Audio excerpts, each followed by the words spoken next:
অসমত বহুত লাখ প্ৰায় ৩৭ লাখ আজিৰ দিনটোত নিবনুৱা আছে। তাৰ ভিতৰত ২৭ লাখ মান নিবনুৱা আচলতে শিক্ষিত। কিন্তু দুৰ্ভাগ্যবশতঃ বিজেপি চৰকাৰে এতিয়া নিবনুৱাক আমাৰ চাকৰি দিয়াৰ পৰিৱৰ্তে বৃদ্ধ মানুহবিলাকক, যিবিলাকে ইতিমধ্যে অৱসৰ ল'লে, যিবিলাকে নিজৰ আটাইতকৈ ভাল সময়খিনি ইতিমধ্যে শিক্ষাদানত ব্যৱহাৰ কৰি দিলে, এতিয়া আৰু তেওঁলোকৰ পৌৰ অৱস্থা, তেওঁলোকৰ আৰু ক্ৰিয়েটিভিটি নাই।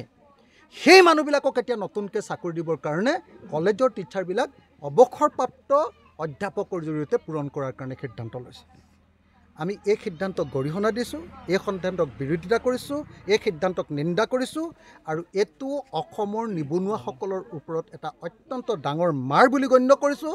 গতিকে অসমৰ সকলো যুৱক যুৱতী, যি জাতিৰ যি ধৰ্মৰে নহওক লাগিলে, ধনী হওক দুখীয়া হওক, যৰেই নহওক লাগিলে, অসমৰ প্ৰত্যেকজন যুৱক যুৱতীক, শিক্ষিত বা অশিক্ষিত সকলো যুৱক যুৱতীক একেলগতে এনেকৈ অসম চৰকাৰে অৱসৰপ্ৰাপ্ত শিক্ষকক আকৌ চাকৰিত নিযুক্তি দিবলৈ লোৱা ঘটনাক তীব্ৰ বিৰোধিতা কৰিবৰ কাৰণে আহ্বান জনাইছোঁ, আৰু হিমন্ত বিশ্ব শৰ্মাৰ এই ষড়যন্ত্ৰ উফৰাই পেলাবৰ কাৰণে মই আহ্বান জনাইছোঁ।